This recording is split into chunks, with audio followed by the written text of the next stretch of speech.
کچھ دن پہلے ایک واقعہ سامنے آیا، ایک آدمی کی شادی ہوئی، دلہن نے پہلی رات کو بولا کہ آپ مجھے وَلَا يَحِلُّ لَهُنَّ أَن يَكْتُمْنَ مَا خَلَقَ اللَّهُ فِي أَرْحَامِهِنَّ، اللہ نے عورت کو حکم دیا، مسلمان عورت کو، کہ اگر تمہیں طلاق ہو جائے تو تمہارے پیٹ میں اگر حمل ہے، اس حمل کو، اس پریگننسی کو تمہیں چھپانے کی اجازت بولیں نہیں ہے، اگر تم اللہ اور آخرت پر ایمان رکھتی ہو۔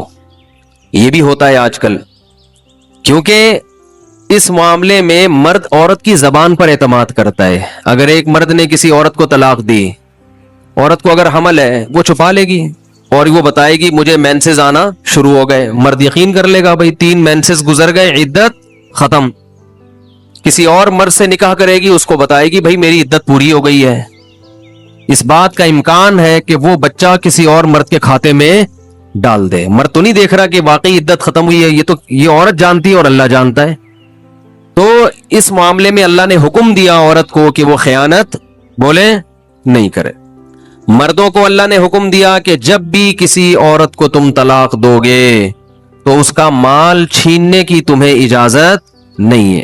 لا يحل لكم ان تأخذوا مما آتيتموهن شيئا، جو کچھ اس کو دیا ہے نا شادی سے پہلے، ایک دھیلا بھی واپس لینے کی اجازت بولو نہیں ہے۔ آج جہیز بھی جو وہ اپنے گھر سے لائی ہے نا وہ بھی ہتھیا لیتے ہیں، اپنے دیے ہوئے گفٹ تو واپس لیتے ہی ہیں، جو وہ اپنے گھر سے لائی ہے وہ بھی ہتھیا لیتے ہیں۔ یہ سارے قرآن کے احکام ہیں جس کی آج دھجیاں اڑائی جا رہی ہیں، کیونکہ ان احکام کا لوگوں کو علم ہی نہیں ہے۔ لوگ محرم میں کربلا، ربیع الاول میں جو مخصوص بیانات ہوتے ہیں وہ یعنی سیزن وائز چل رہے ہوتے ہیں۔ ہم لوگ جو پریکٹیکل لائف ہے، ہماری عملی زندگی ہے، جس کے لیے پیغمبر صلی اللہ علیہ وسلم کو بھیجا گیا، معاشرے کی اصلاح کے لیے، اللہ کے حقوق سکھانے کے لیے اور ایک دوسرے کے حقوق سکھانے کے لیے، اس پریکٹیکل لائف کی طرف ہماری توجہ نہیں ہے۔ ہم دوسری چیزوں میں زیادہ لگ گئے ہیں، بس وہ جوشیلی تقریریں، لوگوں کو رلانا دھلانا، یہ کام رہ گیا ہے بہت سو کا، سب کا نہیں۔ اہل حق ہر دور میں رہیں گے۔ تو اللہ نے حکم دیا کہ ڈیورس کے بعد آپ کو عورت سے کچھ لینے کی اجازت بولو نہیں ہے۔ ہاں، خلا کی صورت میں مہر واپس لے سکتے ہو۔ خلا یہ ہوتا ہے کہ مطالبہ عورت کی طرف سے ہو طلاق کا، آپ تو نہیں دینا چاہتے، اچھی بلی زندگی گزر رہی ہے، اسی کو دماغ خراب ہو رہا ہے اس کا، نہیں مجھے نہیں رہنا، تو پھر اس صورت میں مرد اگر ڈیورس دے تو وہ یہ شرط لگا سکتا ہے کہ میرا خرچہ واپس کرو، خام خواہ میں کیوں کرایا خرچہ۔ کچھ دن پہلے ایک واقعہ سامنے آیا، ایک آدمی کی شادی ہوئی، دلہن نے پہلی رات کو بولا کہ آپ مجھے پسند نہیں ہو، میں تو کہیں اور شادی کرنا چاہتی تھی، ابا نے آپ کے متھے باندھ دیا۔ حالانکہ 6 مہینے سے تیاریاں چل رہی ہیں اب کیا گزرے گی اس آدمی کے اوپر۔ تو خیر اس نے تو اٹھا کے پٹخنا ٹھکائی لگانا شروع کر دی، کمبخت ایک میسج کر دیتی کہ میں راضی نہیں ہوں، میرا خرچہ کرا دیا، پہلی رات کو بول رہی ہے کہ نئی ٹھکائی لگانی چاہیے تھی، میں نہیں کہہ رہا لیکن اس نے لگائی ٹھکائی، غلط کیا اس نے۔ تو ایسے موقع پہ بھائی ٹھیک ہے اپنا راستہ لو، میرا خرچہ واپس۔ اب کون رکھے گا ایسی صورت میں؟ چاہتی کہیں اور تھی بھائی تو چاہتی تھی بھی اگر کہیں اور، تو اب بتانے کی کیا ضرورت ہے؟ ہر بات بتائی تھوڑی جاتی ہے، بولو بھائی دل میں بولو چاہتی تو تھی لیکن چلو ہو گئی، اب اسی کو چاہنا شروع کر دیں گے آہستہ آہستہ۔ گدھا بھی اگر آپ پال لینا تھوڑے دنوں میں اس سے بھی محبت ہو جاتی ہے، تو پورا 2 ہاتھ 2 پاؤں کا انسان ہے، تھوڑے دنوں میں اچھا لگنے لگے گا، یہ سوچ کے صبر کر لو۔ پوری رپورٹیں پیش کر رہی ہیں اس کو پوری رپورٹ۔ تو ظلم وہاں سے ہو، مطالبہ وہاں سے ہو، تو پھر آپ واپسی کا مہر کا واپس مطالبہ کر سکتے ہیں، میں جو مہر دیا واپس دو۔ یہ بھی اللہ نے ان آیتوں میں حکم بیان کیا۔ ایک حکم اللہ نے یہ بھی بیان کیا کہ اگر رخصتی سے پہلے طلاق ہو جائے تو پورا مہر نہیں دینا پڑتا بلکہ آدھا مہر دینا پڑتا ہے۔ 1 لاکھ روپے مہر رکھا گیا تھا، آپ ابھی رخصتی ہوئی نہیں، آپ نے ڈیورس دے دی، تو پورا مہر نہیں ہے بلکہ آدھا مہر ہے۔ اس میں اللہ نے ترغیب دی ہے کہ مرد پورا دے دے تو اچھا ہے، اور عورت کو ترغیب دی ہے کہ آدھا بھی معاف کر دو تو اچھا ہے۔ ترغیب دونوں کو دی جا رہی ہے، چھوڑو بھائی، لیکن حکم بیان کیا جا رہا ہے کہ مرد کو آدھا دینا پڑے گا اگر وہ مطالبہ کرے۔ اور اللہ نے اہم حکم یہ بھی بیان کیا کہ جب عورت کو طلاق دو تو جہاں وہ طلاق کے بعد نکاح کرنا چاہتی ہے اس کے نکاح میں رکاوٹ